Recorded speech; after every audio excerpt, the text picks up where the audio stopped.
Hello বন্ধুরা, কেমন আছো সবাই? দেখো, অনেকদিন পর আমি একটা নতুন ড্রয়িং এর ভিডিও নিয়ে চলে এলাম আমার চ্যানেলে। অনেকদিন ধরে আমি ভিডিও আপলোড করতে পারিনি, কারণ ফোনে এতটাই স্টোরেজ হয়ে গিয়েছিল, যেটা আমার ক্লিয়ার করতে করতে অনেকটাই টাইম লেগে গিয়েছিল। তাই যখন স্টোরেজ ক্লিয়ার হওয়ার সাথে সাথেই আমি একটা ড্রয়িং এর ভিডিও নিয়ে চলে এলাম।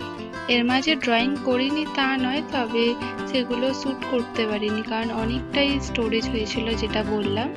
তো তাই কিছুদিন আগেই তোমরা জানো রামনবমী ছিল, তাই রামনবমী স্পেশালেই আমি একটা ড্রয়িং বানিয়েছিলাম, যেটা ড্রয়িংটা সেই দিনই কমপ্লিট হয়ে গিয়েছিল। তারপরে আমি আপলোড করতে টাইম লেগে গেল।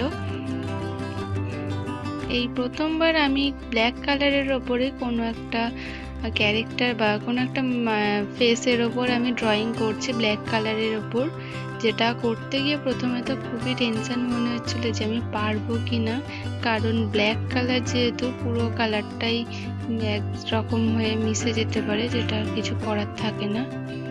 অনেক চেষ্টার পর ড্রয়িংটা শেষমেশ কমপ্লিট করতে পেরেছিলাম, তবে এবারেও আর কি বলবো, ব্যাড লাগছিল যে পুরো ড্রয়িংটাও আবার শ্যুট করতে পারিনি। শেষের কিছুটা অংশ বাকি রয়েছিল, যেটা আমি অফ ক্যামেরায় ড্রয়িংটা কমপ্লিট করেছি।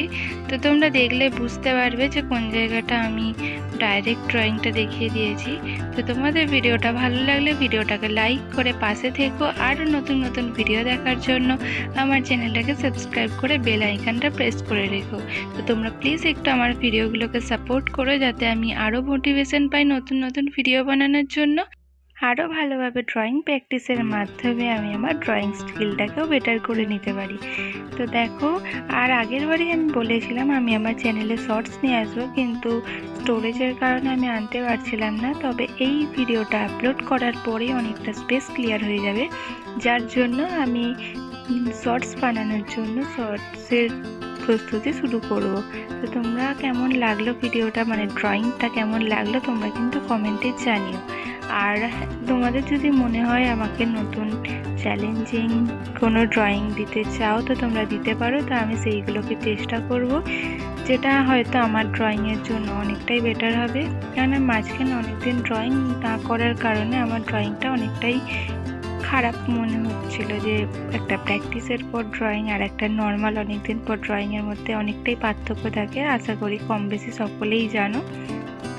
তবে ড্রয়িংটা যখন কমপ্লিট করলাম, আমি নিজেই বিশ্বাস করতে পারছিলাম না যে এই ড্রয়িংটা আমি বানিয়েছি, কারণ আমি যত না ড্রয়িংটা বানিয়েছি তার থেকে বেশি ড্রয়িংটা অটোমেটিক সুন্দর ছিল, যার কারণে আমার ড্রয়িংটা আরও বেশি সুন্দর দেখাচ্ছিল।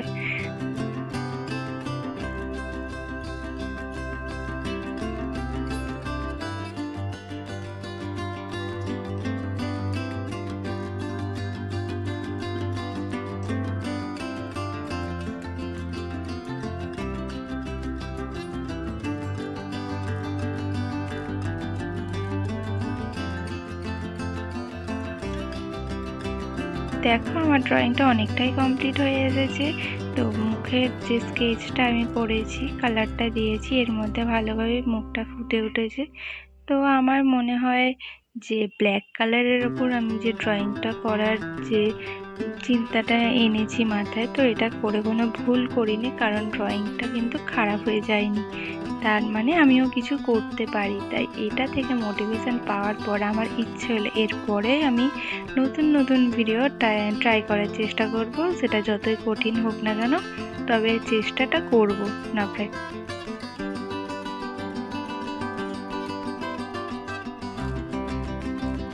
তো দেখো, ড্রয়িংটা অনেকটাই কমপ্লিট হয়ে গেছে।